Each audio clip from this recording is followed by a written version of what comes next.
እሺ እንግዲህ ውዶቼ በባለፈው ቃል በገባሁላችሁ መሰረት እንዴት የራሴን ስራ ትቼ ወደ ስደት እንደመጣሁኝ በዛሬው ቪዲዮ የምነግራችሁ ይሆናል።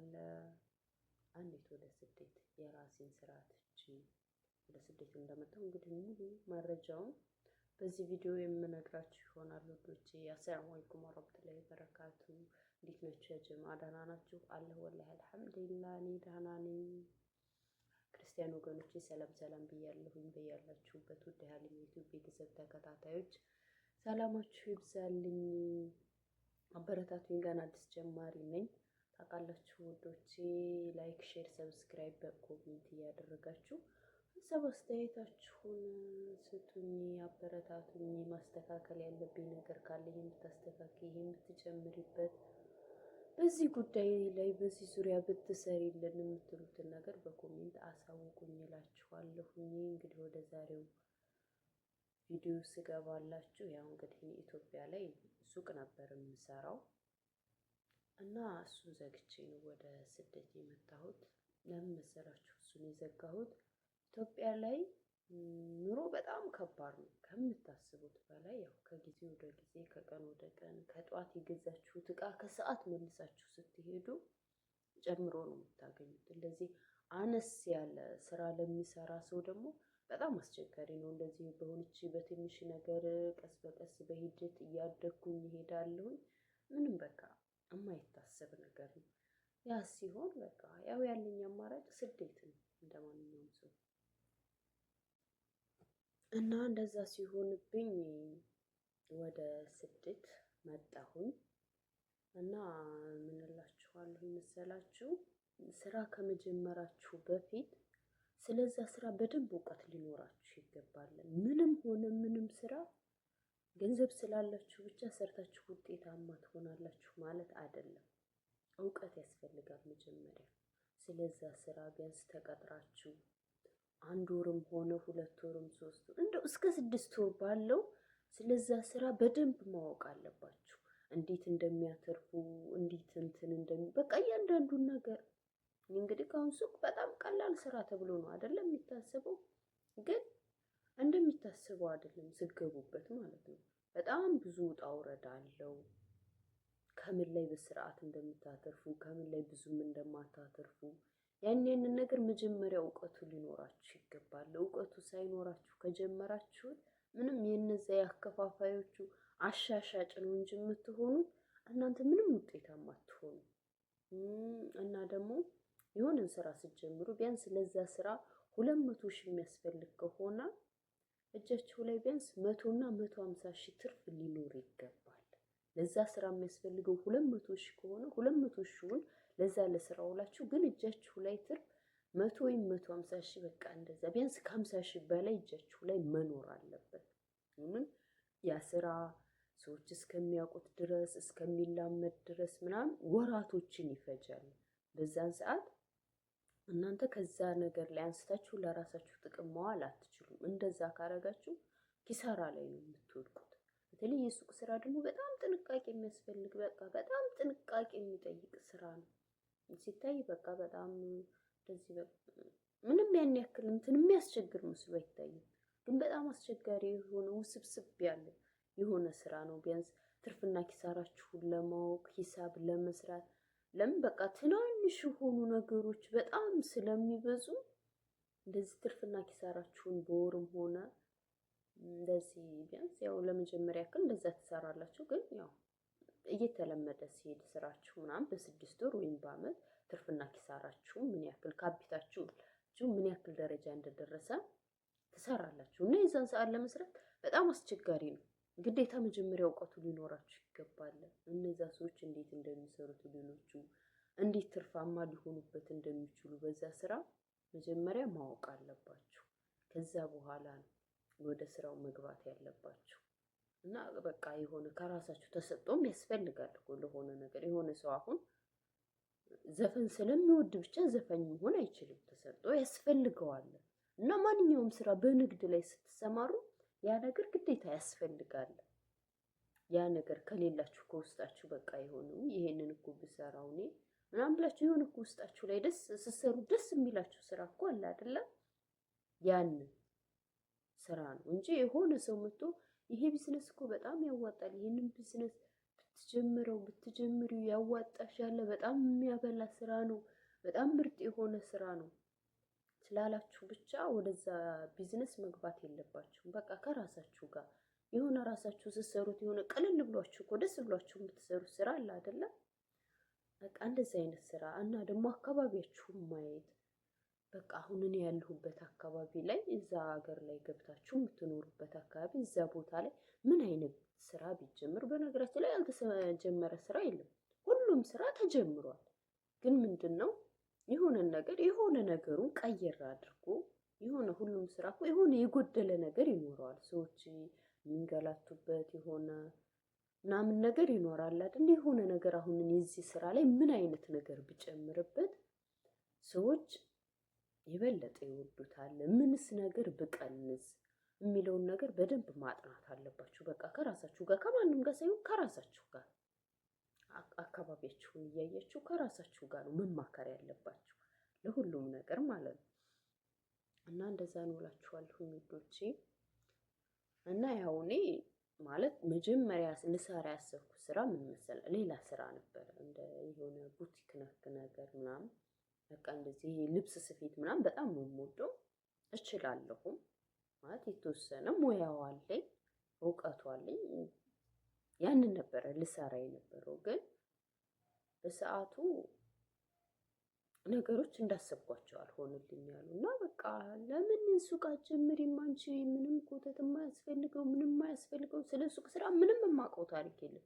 ሂጅ ሱቅ የምፈልገውን ነገር ገዝቼ ወደ ቤት መመለስ እንጂ እንዴት ይስሩት ምን ያድርጉ ምንም የማውቀው ታሪክ የለም። ቢያንስ ከአንድ ዕቃ ላይ ምን ያክል ትርፍ ያዙ አይያዙ ምንም የማውቀው ታሪክ የለም። እና በቃ ይህንን ስራ በሚል ወደዛ ስራ ገባሁኝ። ያው መጀመሪያ አካባቢ ምንም አይልም ዳና እየሰራሁኝ ነበረ ምናምን አስቡ። የቤት ኪራይ አለ ምን አለ ብዙ ጣጣ አለው። ንግድ ፍቃድ ደግሞ ገና ከመክፈታችሁ ነው የሚመጡባችሁ። ሎኬሽን መምረጥ አለ፣ እሱ ዋናው ትልቁ ነገር ነው። ሎኬሽንን በስርዓት አልመረጥኩም እኔ በሰዓቱ። ያው ማለት ሱቅ ማንኛቸውም ቦታ ላይ ይሄዳል የሚለውን ነው ያሰብኩትን እንጂ እንደዚህ በስርዓት ቦታ እንደሚፈልግ አላወኩም። እና ጀመርኩኝ። አንደኛ ካፒታሌ በጣም ትንሽ ናት። እሄዳለሁ ማከፋፈያ እቃ አመጣለሁኝ። ያንን እቃ አጣርቼ ለምሳሌ አሁን አንድ ብስኩት እኔ በ12 ብር ሂሳብ ከሆነ ያመጣሁት እዛ ሱቅ ላይ ስንት ነው? 15 ብር ምናምን እንደዛ ነው አይደለም የሚሸጠው። ግን ያንን እቃ አጣርቼ ተመልሼ ወደ ማከፋፈያ ሲሄድ እቃ ለማምጣት እኔ እዛ ጋር ባጣራሁበት በሸጥኩበት ዋጋ ሆኖ አገኘዋለሁ። ማከፋፈያ ላይ ያስባችሁታል። እኔ በ15 ብር አጣርቼ ሲሄድ በ15 ብር ሂሳብ ሲሆን አንዷ ብስኩት ምኑ ጋር ነው የኔ ትርፍ? የቱ ላይ ነው? ባችሁ ሸጥኩኝ። በዛችሁ ያችኑ ትርፊቱን ጨምሬ ሂጂ አመጣሁበት። ማከፋፈያዎች ደግሞ በስርዓት አስተያየት የሚያደርጉላችሁ ምናምን ምንድነው በደንብ ካፒታል ያለው ሰው ማለት መጥቶ ባንዴ በብዛት ብዙ እቃዎችን በብዛት ለሚወስድላቸው ሰው ለነዛ ሰዎች በስርዓት እንትን ይላል። ግን ለእንደኛ አይነቱ አንድ ካርቶን 2 ካርቶን ምናምን ከእያንዳንዱ አንዳንድ ካርቶን ምናምን በቃ ለእንደዛ ለሚወስድ ሰው ያን ያክል እንትን ያደርጉላችሁ። በቃ የሆነ ማለት የተወሰነ ነው። 1 ብር 2 ብር 3 ብር እንደዛ እንትን ቢሏችሁላችሁ ነው እንጂ ከነዛኞቹ ሰዎች ጋር እኩል አብሮ እናንተን አስተያየት አያደርጉላችሁም። የዛን ሰዓት እናንተ ምንድናችሁ? እየከሰራችሁ ነው። በቃ ያላችሁን ነገር ያችኑ ትሸጣላችሁ፣ ለቤት ኪራይ ትከፍላላችሁ፣ ትሄዳላችሁ፣ ታመጣላችሁ። በቃ የኔ ስራ ምን ሆነ? ሄዳለሁ፣ አመጣለሁ፣ አጣራለሁ፣ ከነትርፉ ሂጄ አመጣለሁ። እዚህ ጋር የቤት ኪራይ አለ፣ የኔ የማወጣው ለራሴ የምጠቀመው ፍጆታ አለ። ከጊዜ ወደ ጊዜ ሱቁ ወደ ዜሮ ወደ መሆን ሄደ። የሎኬሽን ችግር አለ። ቢያንስ በቀን 100 ብር ሽጫለሁ። የሚገርማችሁ ነገር ማለት ነው። እና በቃ ያው ያለኝ አማራጭ ምንድነው ወደ ስደት መምጣት ነው። ከዛ በፊት ጅቡቲ ነበረ ስኖር የነበረው። ጅቡቲ ላይ ምን አይነት ህይወት እንደነበረ ደግሞ በሌላ ቪዲዮ ይዤላችሁ እመጣለሁኝ። እና ይሄን ይመስላል እላችኋለሁኝ። እንደዛ ሲሆንብኝ ዘግቼ ወደ ስደት መጣሁኝ። ያው ነገራቶች እንዳልጠበቃችሁ ሲሆን ተስፋ መቁረጥ ሳይሆን ያለባችሁ የተሻለ ነገር ነው ማሰብ ያለባችሁ። በቃ ይሄ አልሆነም አይደለ፣ ሌላ እድል መሞከር። ያው ህይወት ሁሉ ነገር በሙከራ አይደለም የሚሳካው እና አንዱን አልተሳካም ብላችሁ ተስፋ መቁረጥ የለባችሁም። ሌላ ነገር መሞከር ግድ ይላል እና እንደዛ ነው እላችኋለሁ ውዶቼ። ላይክ፣ ሼር፣ ሰብስክራይብ ማድረጋችሁን እንዳትረሱ እና ወደ ሀገር ከመግባታችሁ በፊት እዚህ ሁናችሁ ማጣራት ስለ ሀገራችሁ ሁኔታ ምናምን። እዛ እያላችሁ ደግሞ ታውቃላችሁ ምን አይነት ስራ በጣም አዋጭ እንደሆነ፣ ምን አይነት ላያዋጣ እንደሚችል ምናምን። ንግድ በነገራችን ላይ በየጊዜው ይቀያየራል። የሆነ ሰዓት ላይ ምግብ ቤት በጣም እንትን ይልና የሆነ ሰዓት ላይ ደግሞ እንትን ይላል። ተለዋዋጭ ነው እና እናንተም በዛው ልክ ተለዋዋጭ ነው መሆን ያለባችሁ እና እንደዛ ነው እላችኋለሁኝ ውዶቼ። እና ቅድሚያ ማጥናት ያስፈልጋል። ሰውን ሳይሆን በቃ ራሳችሁ። የሰውን ምንም አይነት ነገር ማዳመጥ የለባችሁ ማለት ያው እንትን ማለት አለባችሁ፣ ግን እንዳስተያየት ነው የሰዎችን ነገር መቀበል ያለባችሁ፣ የሰዎችን ምክር እንጂ መወሰን ያለባችሁ። ሎኬሽን መምረጥ ያለባችሁ እራሳችሁ ናችሁ። ለሰዎች አሳልፋችሁ አትስጡት እነዛን እድሎች ማለት ነው። ለምን የምትሰሩት እናንተ ናችሁ። የምትደክሙበት እዛ ስራ ላይ እናንተ ናችሁ። ገንዘባችሁን ኢንቨስት የምታደርጉት እናንተ ናችሁ፣ ሌላ ሰው አይደለም።